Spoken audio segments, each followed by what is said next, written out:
All right, congratulations. You've pestered me so much that I finally turned around to make a video about oscilloscopes. Now, I've done tech tips about oscilloscopes. I have some oscilloscopes here actually behind me. And so what happened was someone I know sent me an oscilloscope and said, hey, can you just make a video on how to use it and what it looks like on VRF systems? Now, VRF systems is a very big subject and a very broad category. And I'm not going to go through every single piece of system. But what I will do is I will show you how I use an oscilloscope in the field and what it looks like on healthy communication signals. And then also what unhealthy communication signals look like and go from there. Now again, this is just an introductory video, and there are certain oscilloscopes that you may be tempted to buy off Amazon that are $50 to $100, and really the price range doesn't matter. Go to the hardware store and maybe get a used one. What does matter is a few specific specifications that are designed to capture certain wavelengths and signals that are important surrounding the architecture of the circuits for VRF systems as a whole. So today I'm going to be testing out the FNIRSI 1013D. Now all of that doesn't really mean anything to you except the fact that it looks like this. It's a giant tablet oscilloscope, touchscreen and everything with nice little probe connections here. So this is what I'm going to be using. This is about $227 on Amazon from what I can see right here. I'm going to hook this up, plug it in, and show you what you do with an oscilloscope tablet out in the field. Now, I am not super thrilled about touchscreen tablets, and especially with something that is very lightweight and extremely expensive and kind of feels cheap. Let's put it to the test and see what it actually looks like for oscilloscope waveforms and how you troubleshoot them. Now, something to remember with oscilloscopes is now they're really cool, great electronics. Everybody should have one, but let's look at the accuracy. Remember that what we're looking at, what we want to see is extremely sensitive waveform changes, right? Squiggly lines, if you will. If your lines are not straight on your oscilloscope, then you're going to have a problem with measuring any kind of distortion that might be present on that system. So what do you do about something like that? Well, actually, there is a little tiny metal terminal here right above your connection on your oscilloscope, and that's designed to actually hook up your end of your oscilloscope, which creates a nice, beautiful waveform pattern. You see that? See how I automatically get squares when I hook up to this terminal on my oscilloscope here in the top connection? This is to let me calibrate the actual connection on my probe to make sure that it's nice and square with no interference. This is a perfect signal recreation of what a square wave should look like on my oscilloscope. And if you look really closely, and actually I could probably zoom in maybe, or not on this tablet, but you can see really close up that there are some little tiny bits of distortion on the top of that wave. And that's normal for an oscilloscope of a lower dollar value. Remember, it's that resolution, it's that ability to zoom in like I can't do right now to see those distortions, because those distortions are what we're trying to measure in the field to figure out what is wrong with my communication data packets and why they're not working. So again, you want to make sure that your probes are accurate and that your square wave is square and not a bunch of sawtooth jaggedness that would make you have to go back and calibrate the probe that you currently have. And again, every probe has the ability to calibrate it and make those adjustments on it to make it to where it is that perfect square wave that you're looking for. Now, this probe itself doesn't have any adjustable flathead screw connections on it, but you can also probably do an offset within the device itself. But just something to keep in mind. Remember, it's the integrity of the signal that we're looking for that's important, making sure that it is straight, square, flat in a perfect scenario, then go test the real world scenario to see what that looks like. So, all right, I found it. Here it is. So it's not on the end of the probe like some other oscilloscopes. Usually they'll put the flathead screw somewhere on this to adjust the square wave, but it is actually here on the connection piece. Comes a nice little flat screwdriver to stick inside there and make those adjustments. So I'll adjust it as needed and go from there. You know, I don't know what is up with that, but you know, broke my flathead screwdriver that came with the kit, so clearly not a screwdriver. But I can't find my Wii screwdrivers either, so today we're using our Chinese knockoff to adjust the Phoenix plug that I have for my VRF system. Now, this is VRV, right? So Daikin. You've got two connections here. You've got your probe connection, which I can spring load here. Bring it close to my face for you. Yeah, ooh, nice, nice. And then we got a nice little alligator clip here for our reference. So what we're going to do is we're going to put this on our F1. Ooh, it's already nice and look at that. Look at that sawiness. Okay, anyways, reference. Need a reference. Reference would be on my return wire for this, not my cabinet, not my ground wire. my return, F1 and F2, if you will. All right, now it is recording. All right, and we're going to go through and we're going to make some setting changes. Now, I could have sat here and played with this for a little while, but where would be the fun in that for this video? I have never used this before, so we're going to make some setting changes that make sense to me. I'm going to push the control button in the top right and do auto set.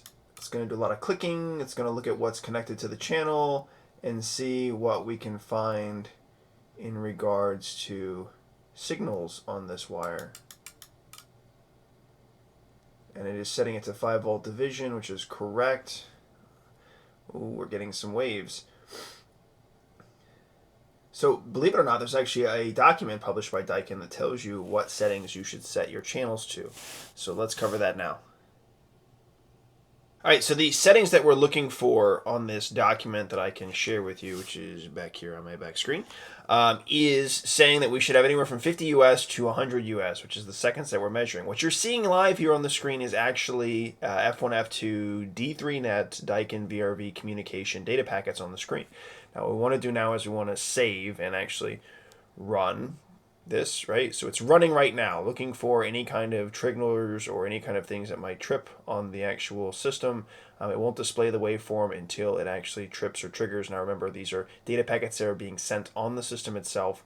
I probably don't have my stuff set up correctly. All right, so we got it figured out here.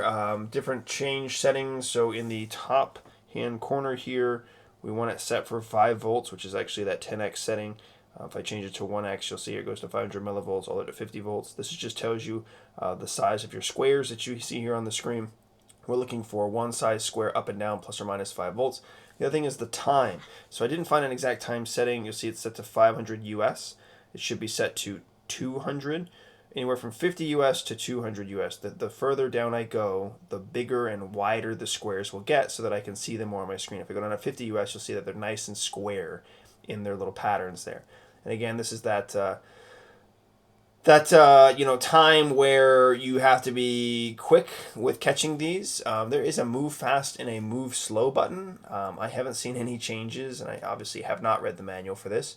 But for the most part, capturing these waveforms is the most difficult part. See, quick hands here. I've touched the screen as it was flying by and allowed me to see that. Now, I don't know if I can't save a picture at the same time. But what you can see here is, let's see if we can go back and see if we caught any of these in the act. Oh. Guess these are all the same. Yeah. Back. Okay. So one of those things that I don't like about oscilloscopes is they don't let you record from front to back along the way. You see how quickly these things move across the screen themselves. Being able to see them. Remember, these kind of communications are fast. They are not slow by any means, and so getting a full picture like you would with a constant voltage signal or a constant 24-volt signal, that's not what this is. This is something that is moving extremely fast. Now, I could slow this down even more to see them move slower on my screen, but you have to remember that these things are difficult to catch in the act, and when you do, it's evaluating what those waveforms look like when we get a chance to catch them and grab them. A lot of times I'll just take a picture of them on my screen if I catch them in the act, and remember, we're trying to see the peaks and waves at the top of those exact measurements as they go, and you can see they're not constant here by any means, but I wish there was, and maybe there is. It's not just the save wave function. I bet there's a save waveform function where I could probably record a certain period of time on this specific oscilloscope. Aha, caught it. Okay, so in the top right hand side here, there are some settings that we can change and modify. Change the trigger from auto to normal, and I changed it to falling on channel 1, which actually slowed down those signals, which allows me to see it. So what I can do is I can do save picture. I should be able to go here. Actually, let's do save waveform too while we're at it. And we go to the menu in the top left hand side, and let's do the picture. And does this allow me to zoom in at all? No, what the heck? That seems so silly to me. Okay, so let's go back then if that's the waveform. Let's go to waveform view. Let's go here. Ooh, that allows me to move it. Okay. But does it let me zoom in?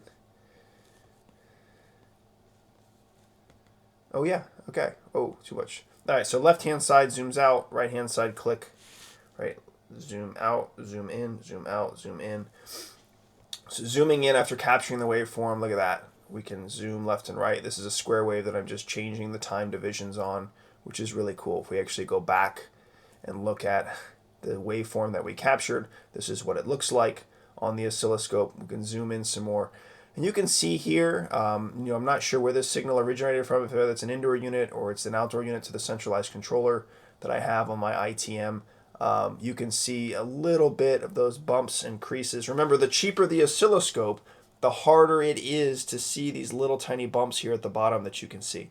Remember, this is all about granular resolution. And so when we talk about oscilloscopes and spending $50 to see a waveform, remember that the waveform you're going to see isn't going to have the resolution to pull out the little bumps that we see along the bottom here. And then this is interference or signal degradation, if you will, that we're looking for. You can see it on this one here. If we move over our waveform from left to right, let's see here, we'll just move it over here. Really slow. Is there a move fast? Oh yeah, that's what the move fast for is. Ha, we figured it out. Move fast is for that, not for the other one. Okay. It doesn't really let you zoom a whole lot in, does it? Not super impressed with this $200 meter. Again, the one that I have is $2,000. So if we're talking about the difference between the two, this is probably the one that I would choose for the field if my company wasn't going to buy it for me. But again, you can see here, if we zoom in here, let me see if I can get some clarity on this as best as I can.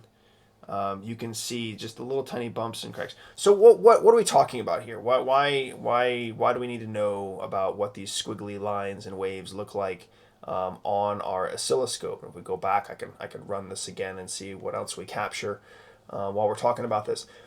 Everything that has to do with communication packets, with waveforms, they matter. They matter because when we talk about running these lines with high voltage or low voltage, they have a huge impact on the system. Now, so this is things that you would normally see. Now, this is that document that I referenced before, about the different types of waveforms.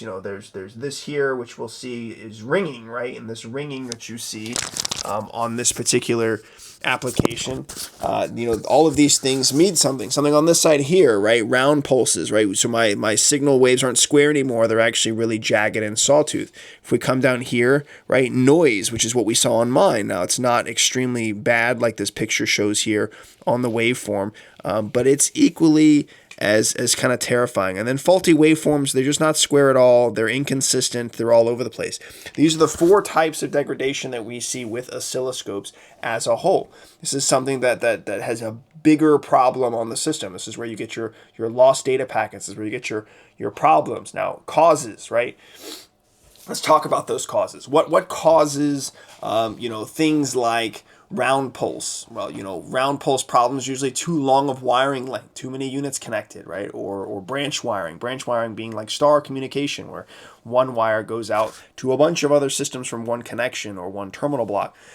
You have other things like the ringing, which is where it sees that it goes up for the square, but it goes way overshoots and it starts to zip back down and then zips under again. Ringing is typically to do with high voltage cables too close to transmission lines or transmission wires. That's something you'll see where you have communication wires running over multiple fluorescent lights in a hallway, or through high voltage main feeds where there are huge amounts of amp draw or current through those wires and sharing the same raceways. Now, noise is those little tiny flutters that you see all over the place. Some are deeper grooves than others. They're inconsistent. They're all over the place. My unit has noise on it. Why do you see things like noise? And again, that's just too close to high voltage cables on inverter compressors, on inverter driven systems. I've done all sorts of testing to put it close to my induction cooktop. I've put it close to the inverter compressor. Remember, we as technicians should not be taking communication wires and looping them up round and round and round and round they go. A lot like the charger I have here in my office, right? We shouldn't be doing this and then putting it next to the inverter compressor or the compressor wires. Those are bad things. Those are things that cause noise on communication wires. But then last one, which is the faulty waveform, which is that one where it's like, I have no idea what I'm doing. I'm not even square, I'm round, I'm whatever I want to be today. That has more to do with faulty PCB boards, faulty control boards, whether it's intermittent.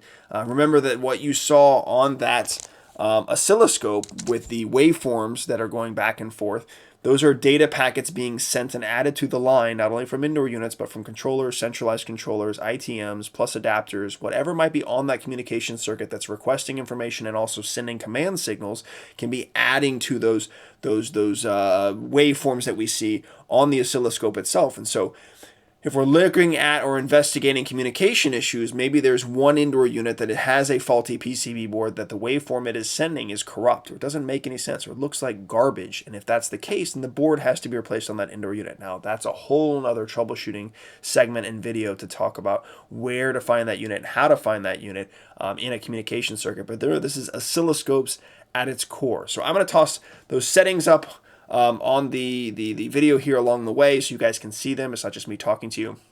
But the other thing is if it's something that you've been juggling with, wanting to use an oscilloscope in the field to prove communication issues, ghost errors, things you can't explain, you've changed boards, you've changed a lot of things, but you just can't find the problem anymore, I'd say go find the wire nuts. But a lot of these things, again, looking at these waveforms, looking at the problems that we have with communication systems and understanding that there is an actual tool. Hey, look at that.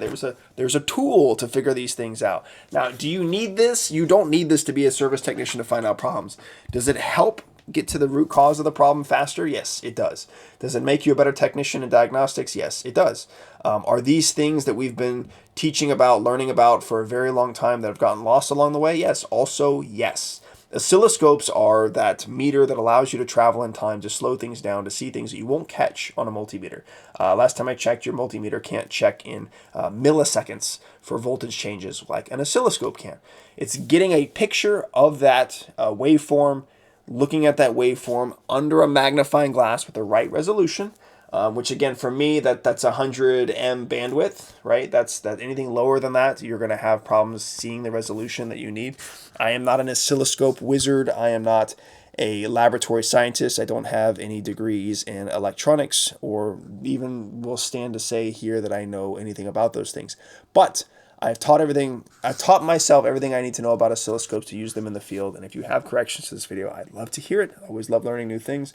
Hopefully that you found this video helpful. And yeah, go get an oscilloscope and let me know what you find.